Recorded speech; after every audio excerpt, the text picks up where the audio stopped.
खुदावंद के बाबरकत नाम में जो दिलों के राज खूब जानता है।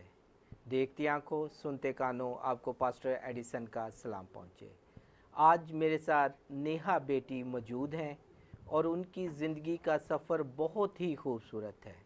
यकीनन आप भी सुनेंगे तो आपको भी खुशी महसूस होगी कि उन्होंने छोटी सी उम्र में किस तरह खुदावंद में बढ़ने का हौसला पाया और खुदा में बढ़कर अपने घराने को देखते हुए किस तरह खुदा की राहों पर चली। जी नेहा बेटी, हम आपको खुशामदीद कहते हैं प्रोग्राम मैं और मेरे घराना में। तो आप हमारे देखने वालों को अपनी ज़िंदगी का सफ़र बयान करें। सबसे पहले तो मैं जॉन टीवी देखने वालों को सलाम कहती हूँ और दूसरी बात मैं पास्टर जॉन को भी उनका शुक्रिया अदा करती हूँ कि जिनके वसीला से हम लोग इधर आ सके। हम बहुत शुक्रगुजार हैं जॉन टीवी वालों के लिए और खुदावंद के साथ और मज़ीद काम करें। खुदावंद उनकी ज़िंदगी में जलाली काम दिखाएं और सबसे बड़ी बात कि खुदावंद अपने बंदा को इस्तेमाल करता है। तो आप अपनी ज़िंदगी का सफ़र हमें बताएं कि आपने किस तरह खुदा में तरक्की की, खुदा को किस तरह कबूल किया और अब आप ज़िंदगी में खुदा के साथ किस तरह चल रही हैं। मेरी ज़िंदगी का सफ़र ऐसे है कि मैं छोटी सी थी, इतनी ज़्यादा एज भी नहीं थी और इतनी कम भी एज नहीं थी। और मेरे दादू थे वो एल्डर थे और उनका बहुत शौक़ था कि हमारे मज़हब की बच्चियाँ जो भटकी रहती हैं वो भटकी रहें ना, कि वो अपने खुदावंद को जान सके जो हमारे लिए सलीब पे जिसने जान दी है। इसीलिए दादू बोलते थे कि तुम लोग अपनी स्टडी से टाइम थोड़ा सा निकाल के खुदावंद को टाइम भी दिया करो, ना कि बच्चे करते हैं स्कूल से आ गए, एकेडमी से आ गए और टीवी देख लिया, फ़ोन इस्तेमाल कर लिया। हाँ, ये भी अपनी लाइफ में इसको भी टाइम दो।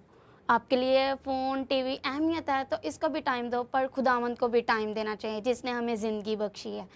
और हमें दादू बोलता था कि हम लोग नाइट में हम लोग प्रे किया करेंगे और मैं तुम लोग को संडे स्कूल करवाया करूँगा। और हम लोग पहले तो काफ़ी लड़कियां थी, हम लोगों ने सोचा दादू हम लोग तो डबल माइंडेड हो जाएंगे, और कुछ लड़कियों ने कहा नहीं नहीं हम लोग डबल माइंडेड नहीं होंगे, शायद हमारी ज़िंदगी में खुदावंद काम करना चाहता है। इसी वजह से हम लोग रेगुलर एकेडमी से आते सार रास्ते में ही हमारा चर्च था और हम लोग घर नहीं जाते थे, चर्च से होकर फिर घर जाते थे। और जब दादू ने क्वेश्चन किए और दादू ने कहा मैं इतनी बड़ी बात नहीं करते, इतने बड़े क्वेश्चन नहीं आपसे करूँगा, मैं छोटी सी बात करूँगा कि दुआए रुबानी हमारे बच्चों को आती है कि नहीं। काफ़ी बच्चे देखे हैं जिनको मज़हब के बारे में कुछ भी पता नहीं होता और कोई क्वेश्चन कर लें और शर्मिंदगी के साथ बोल देते हैं हमें नहीं पता। हमें नहीं पता, हमें इनसे कहते हैं कि हमें अपने मज़हब के बारे में पता होना चाहिए, क्योंकि खुदावंद ने हमारे लिए अपनी जान सलीब पे दी थी और हमें खुदावंद के बारे में पता होना बहुत ज़रूरी है। इसी वजह से फिर जब दादू ने काफ़ी लड़कियों से दुआए रुबानी पूछी सुनी, उनमें मैं भी शामिल थी। मुझे भी दुआए रुबानी नहीं आती थी। उन्होंने इंसल्ट भी नहीं की और ये भी नहीं कहा कि मेरे लिए इंसल्ट का बायस है कि मेरे ख़ानदान में। उन्होंने कहा अच्छी बात है, बच्चियों ने अपनी गलती भी मानी और एक दूसरी बात के सीखने की हिम्मत भी रखी है। और जब हम लोगों को दादू ने दुआए रुबानी, सबसे पहले तो दादू ने दुआए रुबानी हम लोगों को सिखाई, उसके बाद आहिस्ता आहिस्ता दादू ने बताया प्रे कैसे करते हैं। फिर दादू ने बताया कि जब खुदावंद हमारी ज़िंदगी में कोई मकसद रखता है तब शैतान हमारे पे बहुत हैवी होता है। और दादू ने फिर ये भी बोला था जब मैं प्रे करना सिखा दूंगा, फिर चर्च में जब मैं बोलूँ करूँगा कि जुमायत में जो मर्ज़ी दुआ करे और बच्चियाँ उठ के दुआ करने वाली बन सकें। जब हम बच्चियों की शादी कर दें, किसी चर्च में जाएं वो अपनी फैमिली के साथ, तो उनको ये चीज़ ना फील करनी पड़े कि यार हमारी फैमिली में हमें कुछ सिखाया नहीं, खुदावंद के बारे में बताया नहीं। दादू ने ठीक हमें ये चीज़ें बताई, खुदावंद के बारे में बहुत कुछ बताया, खुदावंद हमारे लिए क्या है। सारी चीज़ें पीछे रह जाती हैं और खुदावंद हमारे लिए आगे है। सारी चीज़ें अपनी टाइम पे होती हैं और खुदावंद हमारी ज़िंदगी में बहुत से काम करना चाहता है। खुदावंद अपने बच्चों को इस्तेमाल करना चाहता है और शैतान हमारे पे इतना हैवी होता है और शैतान किसी ना किसी मुश्किलात में हमें डालना शुरू कर देता है। जब मैंने छोटी थी और जब मेरी बारी थी हमारे चर्च में प्रे की, मुझे उस दिन बहुत फीवर था। मेरे घर वाले भी बोलने लगे रहने दे, कोई बात नहीं, नेक्स्ट संडे तू चली जाए प्रे। मैंने कहा नहीं, मैंने खुद को फील किया मेरे लिए मेरे दादू की इंसल्ट है। दूसरे बच्चे उठ के कहेंगे आज इनकी पोती की बारी थी, वो नहीं आई प्रे के लिए। मैंने कहा ये चीज़ मैं अपने दादू को बिल्कुल नहीं फील करवाऊंगी। मैं जाऊंगी, खुदावन अपने बंदों को ज़रूर इस्तेमाल करता है और उनकी कमज़ोरियाँ ख़त्म करता है। और मैं चर्च, जैसे ही मैं चर्च एंटर हुई और मुझे ऐसे फील हो रहा है जैसे मुझे कोई फीवर नहीं है। मेरी फ्रेंड्स मुझे लेने भी आई हैं और मेरे भाई लोगों ने बोला नहीं आज उसने चर्च नहीं जाना। उन्होंने कहा एक दफ़ा हमें मिलने तो दो नेहा से। मैंने भाई को बोला भाई सॉरी मैंने चर्च जाना है। दादू इतने बीमार हो के जा सकते हैं, हम लोग तो आम से हैं, वो बूढ़े हैं तो वो जा सकते हैं, हम लोग तो जवान हैं अभी। हम लोग ना तो इतने एजड हैं ना इतने जवान हैं, अभी नॉर्मल एज में हम लोगों ने चर्च जाना ही जाना है। भाई लोगों ने बोला ठीक है तू जा सकती है। मैं चर्च गई, जैसे मैं चर्च में एंटर हुई और मुझे फील हुआ मुझे कुछ भी नहीं है और मैंने जाते सार प्रे की। और मैं जब सेकंड प्रे थी वो भी मैंने ही की थी। और मैंने दादू को जब प्रे ख़त्म हो गया और मैंने दादू को बोला आज तो मुझे बहुत ज़्यादा फीवर था। फिर मैंने दादू को बोला मैंने पूरी कोशिश करनी है कि नेक्स्ट संडे मैंने गीत भी इधर गाना है अपने दादू के चर्च में। दादू ने बोला अच्छी बात है, हमारे बच्चे आगे बढ़ेंगे।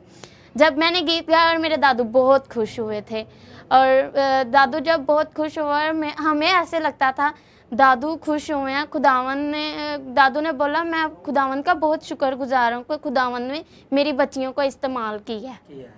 और वाकई ही हकीकत है कि हम लोग जो मेरे से बड़ी सिस्टर हैं वो खुदावन के साथ बहुत चलती थी, स्टडी भी करती थी और खुदावन के साथ बहुत चलती थी। मेरा ज़्यादा शौक़ उनको देख के बढ़ा कि मैं खुदावन के साथ चलूँ, मैं क्वायर में हूँ, मैं हारमोनियम प्ले करना सीखूँ। ये चीज़ें सारी मेरी सिस्टर का, हालांकि उन्होंने हारमोनियम प्ले करना सीखा नहीं, हमारे सर जो है ना वो हारमोनियम प्ले करते थे। हालेलुया। अच्छा, जब आपने ये ज़िंदगी का सफ़र शुरू किया तो यकीनन आपने कम उम्री में जो है अपने आप को खुदा के सुपुर्द किया, खुदा के हवाले किया। तो इब्लीस बहुत सी रुकावटें पैदा करता है, तो क्या आपकी ज़िंदगी के इस सफ़र में कोई ऐसी रुकावटें पैदा हुई या ऐसा कोई वाक़या ज़ाहिर हुआ जो आपको याद है? मेरे लिए सबसे बड़ा वाक़या कि जब मैं छोटी थी, इन चीज़ों को शायद मैंने याद ना रखा हो, बच्चों की तरह इधर से सुना और इधर को निकाल दिया। और मैं कहती हूँ मेरे लिए सबसे बड़ी गवाही ये है कि जब हम लोग दिसंबर में 25 दिसंबर को क्रिसमस होता है और उसके लिए बहुत सी तैयारियां करनी पड़ती हैं। जैसे कि हम लोग अपने कपड़े लेते हैं, बहुत सी तैयारियां, हम लोगों ने ऐसा ड्रेस, इस तरह खुदावंत के नाम को जलाल देने के लिए भी, उसके लिए भी बहुत तैयारी चाहिए होती है हमें। और मैंने ना, जब हम लोग क्वायर प्रैक्टिस पे जाते होते थे, मैं और मेरी छोटी सिस्टर, और बहुत से सारे लोग कहते होते थे कोई मेरी मामा को कॉलिंग कर रहा है, कोई मेरी मामा को वैसे जब मिलता है ये कहते हाँ इनको ही सारी चीज़ों की ज़रूरत है, यही सारी चीज़ों को जानती हैं कि यही सारा कुछ करना चाहती हैं। और मामा कभी वक्त गुस्से में आके बोलती भी थी आपने नहीं जाना। उस वक्त तो हम मामा की बात सुन के कहते थे ठीक है नहीं। जब मामा का गुस्सा ख़त्म हो जाना, नेक्स्ट डे मतलब हम लोगों ने सोचना कि हम लोग नेक्स्ट डे नहीं जाएंगे, हम लोग कैसे 25 को कैसे करेंगे, सामने कैसे खड़े होकर कैसे गाएंगे। फिर हम लोग अपनी मामा को मनाते भी हैं, मामा नहीं, लोग तो बातें करते ही रहते हैं, लोगों की क्या बात है, लोग खुदावन के काम के लिए भी लोग बातें करते हैं, किसी वैसे जॉब के लिए जाए और लोग बातें करते हैं। खुदावन की बातों के हम लोगों की बातों पे नहीं जाएंगे, हम लोगों ने खुदावन की राह पे चलना और लोगों को हमने छोड़ देना। इसीलिए फिर हम लोग जब भी जाते हैं हम लोग अपनी मामा को यह कहते हैं हाँ कॉलिंग ज़रूर सुना करें, बट ये भी अपनी बच्चियों पे ईमान भी रखा करें कि खुशी फील किया करें कि मेरी बच्चियाँ आगे बढ़ती हैं। इसी वजह से हमारी मामा खुशी भी बहुत फील करती हैं कि मेरी बच्चियाँ आगे बढ़ती हैं।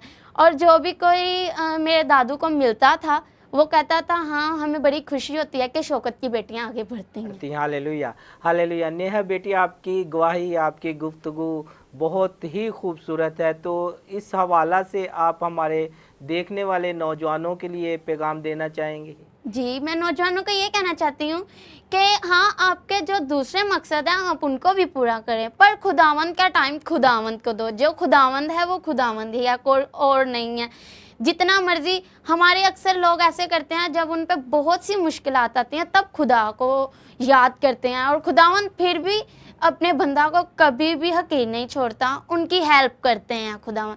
जब हेल्प पूरी हो जाती है और हमारे जैसे लोग जो होते हैं जो कह देते हैं ठीक है खुदा ने साडे लिए कीता कि वसीला ते वो बन के आए, खुदावन ना वसीला बनाए तो कैसे इंसान आ सकता है। इंसान तो इंसान की नेकियां कोई भी नहीं कर सकता, इंसान तो इंसान को बस इंसल्ट उसकी कर सकता है जैसे भी हो सके। कोई इंसान दूसरे इंसान को बढ़ता भी नहीं देख सकता और ना घटते ही देख सकता है। हाँ, घटना देखना उनके लिए बहुत अच्छा है।